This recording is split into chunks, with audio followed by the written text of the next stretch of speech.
Folks, hello and welcome to Tavern Chat. I'm your host, Eric Tenkar, your bartender in the OSR, your main proprietor at the Tenkar's Tavern blog. Now, quick things. We're not sponsored. You all know that, right? Down at the bottom, there is a link. It will take you to Drive Thru RPG. If you're going to shop at Drive Thru, if you use our link, we get a few coins. That is an affiliate link. So, what do we have here? We have a screenshot from the AD&D 1E DMG. Now, I love the 1E DMG because I keep on going back there and finding stuff I didn't know about or I knew about and immediately said, oh, that ain't happening. I'd love to go over Waterborne Adventures one time, but that might require more than one episode. But I was looking at Simultaneous Initiative because that is the initiative that when I was playing back in the 80s, and I cut my teeth in AD&D, right away we were like, weapon speed? Something else we got to write down? Multiple attacks due to weapon speed? So let's just go over this. It's not as complicated as it seemed at the time, but it still doesn't make much sense. Simultaneous initiative. When opponents in melee have tied for initiative, blows, attack routines included, occur simultaneously. Now remember, in AD&D, a combat round was how long? 1 minute. Except when both opponents are using weapons.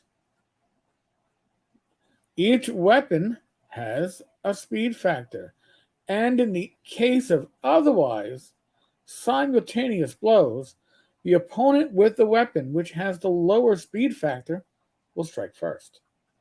Thus, a blow from a fist occurs before a blow with a dagger, 1 or 2, and a dagger before a short sword, 2 to 3, and a short sword prior to a hammer, 3 to 4, and so on.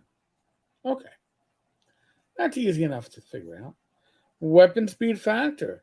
This number is indicative of the wieldiness of any particular weapon, how long it takes to ready the weapon against an opponent, and how long it takes to recover and move it in its attack mode. A pike, for example, is a 13, as it must be lowered, grasped, or anywhere else with, it will be lowered, grasped, and then held, thrust firmly. Such a weapon is not usable in dungeon settings or anywhere else without masses of other pikes to support it. In the latter case, an opponent surviving the first attack from the bearer of the pike will likely be able to strike several times before recovery of the pike for a second thrust.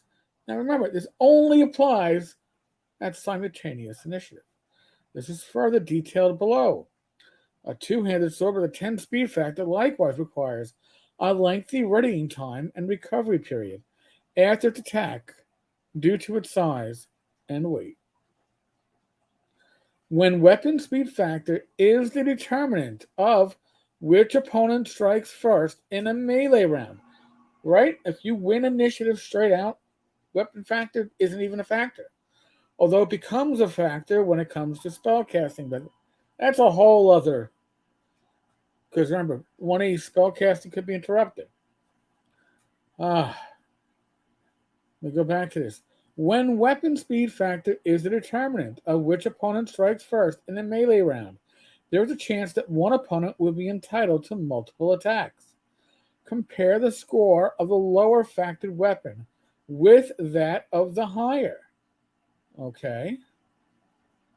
If the difference is at least twice the factor of the lower, or 5 or more factors in any case, the opponent with a lower factored weapon is entitled to 2 attacks before the opponent with a higher weapon factor is entitled to any attack whatsoever.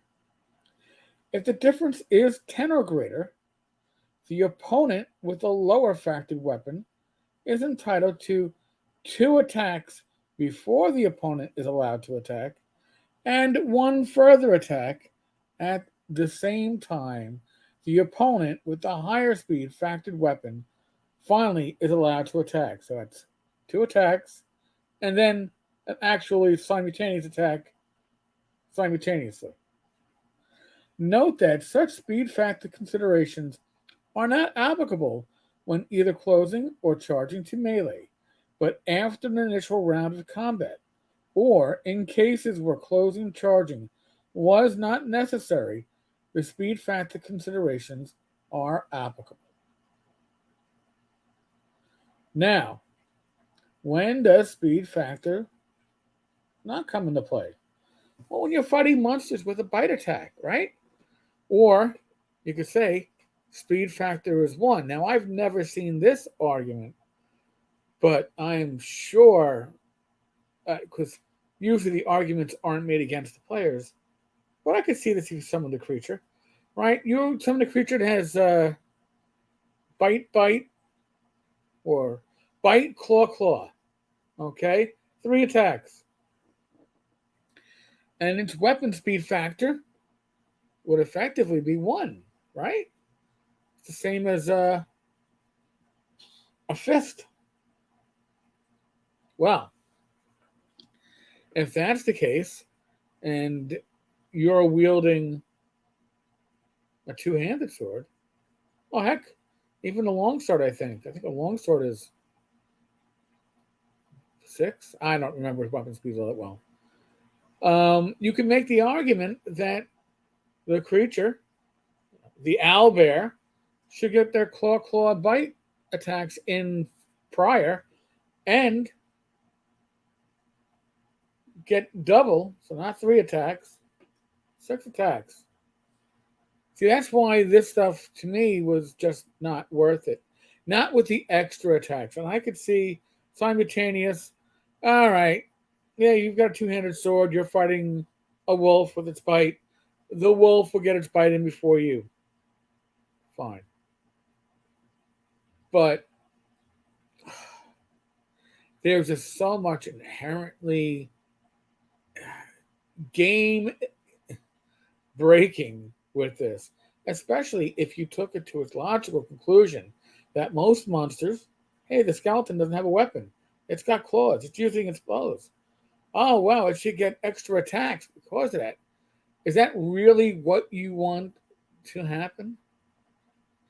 So, the reason why we didn't use this, we didn't use uh, weapon versus armor adjustment, is because it really seemed to only apply against the PCs to their detriment. And then why use it? I don't know. I could be wrong. Folks, we're going to be doing some of these DMG excerpts that they're interesting. I like to look at them from eyes, my God, 40 years hence. Can I really say that? Wow, I guess I can. Well over 40 years. Oh my God, I'm beginning to feel old just saying that. So, folks, if you like what you see, if you like what you're listening to, like, subscribe. It helps. Comment. I know the discussion of rules is usually good for comments. I'm also going to be covering some indie games. I think I'm going to be covering some solo play games. I know, playing with yourself. Let's not get into those jokes. But they are useful and they can be good time sinks when your regular group is down and out for the summer. So pay attention. We'll be putting some of those up over the next coming days and weeks.